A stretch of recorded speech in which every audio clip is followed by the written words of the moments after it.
యువకులు తెలంగాణ మహిళలు 10 ఏళ్ళు చూసిండ్రు ఎన్నుకోవటం పాలన 10 ఏళ్ళు చూసిండ్రు ఎట్టి పరిస్థితి వీడు రావద్దు అని ఆ పార్టీని బొందబెట్టిండ్రు ఇంతో అంతో ఆశ ఉంటే అది కాంగ్రెస్ మీద ఉండే కానీ నిజమైన ఆశ భారతీయ జనతా పార్టీ మీద ఉండే కానీ ఎన్నో అబద్ధాలు చెప్పిండ్రు దుష్ప్రచారం చేసిండ్రు మీరు బీఆర్ఎస్ ఒకటే అని చెప్పిండ్రు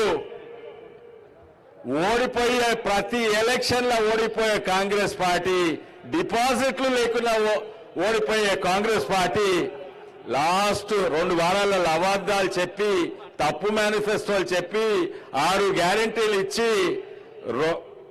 420 అబద్ధాలు చెప్పి వాళ్ళు లాస్ట్ మినిట్లా ప్రజలను మోసం చేసి గెలిచిండ్రు సరే గెలిచినాక అరే పాతోడు వేండు ఈ కొత్త ప్రభుత్వం మీద కొంచెం ఆశ పెట్టుకుండ్రు గ్రామీణ ప్రాంతంలో రైతులు ఎంతో ఆశ పెట్టుకుండ్రు కొత్తోడైనా కొత్త ప్రభుత్వం అయినా ఎంతో అంతో చేస్తారని ఆశ పెట్టుకుండ్రు ఈ ఏడాది అయిపోయాలే సంబురాలు చేసుకున్నారు ఎందుకు సంబరాలు చేసుకుండ్రు ఎందుకంటే ఒక్క ఏడాది మేము పాలించాము ఇంకా ప్రభుత్వం పడిపోలేదు అబద్ధాలు చెప్పినా గ్యారెంటీలు పెట్టుకోకున్నా కూడా మేము ఏడాది సక్సెస్ఫుల్ గా పాలించినాము ప్రభుత్వం పడిపోకుండా అని సంబరాలు చేసుకుండ్రు మొన్న రైతు పండుగలంట రైతు పండుగలు చేసుకుంటే రైతులు చేసుకోవాలయ్యా రాజకీయ నాయకులు కాదు రాజకీయ పార్టీలు కాదు రైతు పండుగ చేసుకున్నారు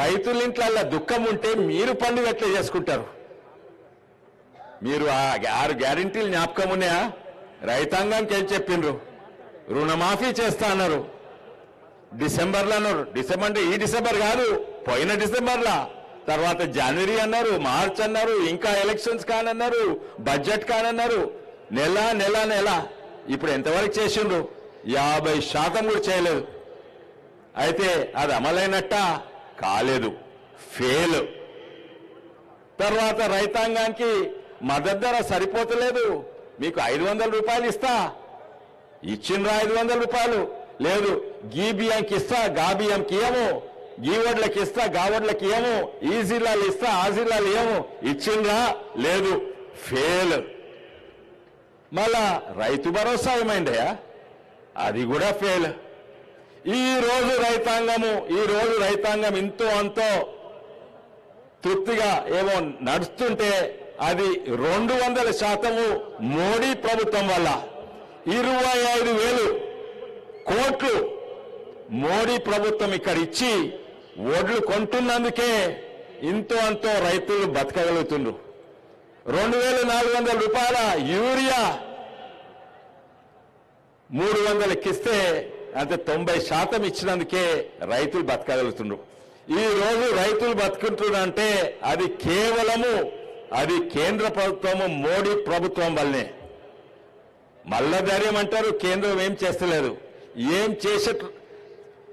మీరు ఏం చేస్తలేరు చేసినంత కూడా కేంద్ర ప్రభుత్వం చేస్తుంది యువకులకేమన్నారు 5 లక్షలు ఇస్తాము నాకు అది ఎందుకు కూడా అర్థమైతే లేదు స్టూడెంట్స్కు 5 లక్షలు అంటే నెలకు 4,000 నిరుద్యోగులకు 4,000 విద్యార్థులకు 4,000 అది ఎక్కడ వస్తున్నాయి 50 వస్తలేవు మళ్ళా మహిళలకు 2,500 అంట వస్తలేవు ఫెయిల్ విద్యార్థులను ఫెయిల్ చేసింది మీరు రైతాంగాన్ని ఫెయిల్ చేసింది మీరు మహిళలకు వస్తున్నాయా 2,500 రాలేదు మళ్ళీ ఏమొస్తున్నాయా బస్ టికెట్లంట అది కూడా సంతోషంగా ఉండరా అరే బస్సులు మా పరిగిల గ్రామాలలో సెంట్రల్ గవర్నమెంట్ నిధులతోటి మంచి బ్రహ్మాండమైన బస్ స్టాప్ ఉంది అటు ప్రజలున్నారు టికెట్లు చేతులున్నాయి ఉచిత టికెట్ చేతులున్నాయి కానీ బస్సులు లేవు అక్కడ అది బస్సులు లేని దగ్గర ఉచితంగా బస్ టికెట్ ఇస్తే ఏం లాభం